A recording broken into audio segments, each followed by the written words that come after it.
there, people of the world, and welcome to today's episode of Coffee Chats with Jax. I've had a little bit of a stressful day, not gonna lie. Honestly, you guys, I want to make this video for me as much as for you today because I think I need to hear this. The thing I want to talk to you guys about today is stress and anxiety over things that we can't control, like money, financial situations, living situations, health even. I had a weird little revelation last night about the things that I stress out the most about, and I don't really know how to explain why or how, but it's funny because I thought I was giving complete surrender control to God, like I'm not stressed about this, not stressed about this, but then there was these other two little things that I realized I think about a lot and I worry about a lot. I felt a little convicted about that this morning. Early when I woke up, the first thing I did was take care of bills. It stressed me out, and that's when I realized, wow, this is what I'm letting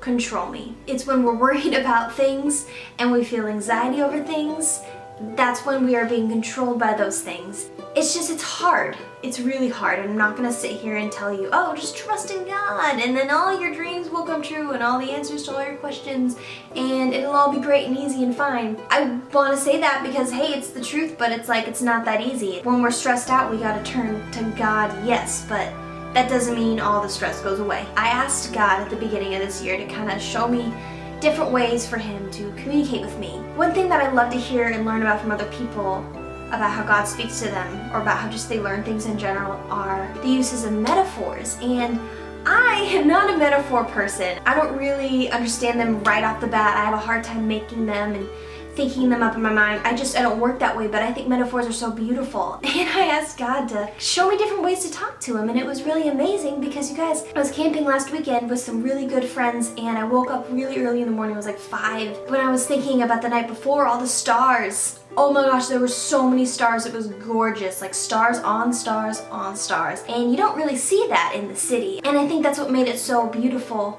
was because when we're out in the middle of absolutely nowhere, no one's around, we were literally in the middle of the desert, you guys. I was a little bit scared at some parts of the night, but we don't have to talk about that. When I was having a conversation with my friends about it, we were talking about how creative God was when putting up the stars. He didn't put them all in the same little position or order. He made it so random and beautiful and gave us constellations to find and look at. And when I was thinking about how beautiful the stars are, I was like, that represents God's glory, God's love, His grace, all that is represented in the stars. And when you're in the middle of nowhere, there's no distractions, nothing, you can focus on those stars. You can focus on them. But then when you're in the city, in Los Angeles, where there's pollution in the air, there's buildings, skyscrapers, there's city lights, all that, anything covers up the stars and they're harder to see. That's a metaphor, and I was so excited about it because the pollution, the city lights, all the stuff that when you're in the city keeps you from seeing the stars, that's just like our worries, our anxieties. Anything of the world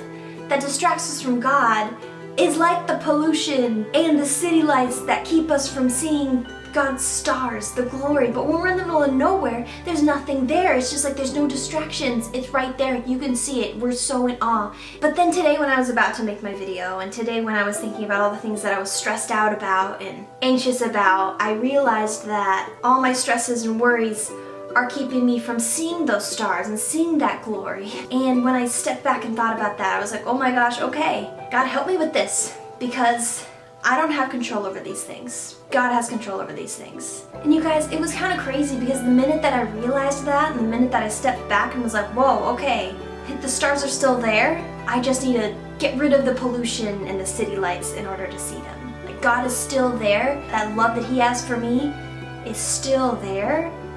I'm just having a hard time seeing it because it's clouded up by the pollution and the city lights of my stresses and my anxieties and the things that I'm letting control me in this world. There's always going to be something to be anxious about. I don't have control. All I have is to have that faith. All I have is to trust that God does understand and that I'm going through these things to learn and to grow and to know that it's going to be figured out. It was just really cool because the second that I stepped back and I kind of surrendered these stresses and I kind of realized okay, God, you're showing me what I'm stressed out about. Thank you for showing me. And I realized that, and I kind of put it down for a second and just noticed that I'm trying to control this mess right here. That's when I noticed God starting to take over. that's when I started to just experience the love of being helped, the love of being teamed up with, and people just, I don't know if this makes sense, you guys. I don't know if it really does, but I just want you to know that when we're stressed out and when we need help, we can actually go to God and we can actually see His love in the stars when we wipe away the stress and the city lights. Everyday stresses and everyday anxieties are real and they're here and we face them and it's hard, and I can just say, hey, trust in God. But actually when we do and when we go to Him and when we aren't afraid to ask for help, change happens, love happens. We experience real community and real love and real help, and it's just, it gets better, okay? And I think that's all I have to say. I want to continue talking about this, so I will see you guys next week. Okay. Thank you guys so much for watching today's episode of Coffee Chats with Jax. If you liked what we had to say and want to continue talking further, then you can click the link in the description box below to my Patreon page that says join my family, or you can click that box on the side of Patreon. That is where we are going to be continuing this conversation on, where you can share stories, ask questions, just keep the conversation going, and there are also other cool opportunities for you guys over on that Patreon page, so click those links and I will see you next week. Okay.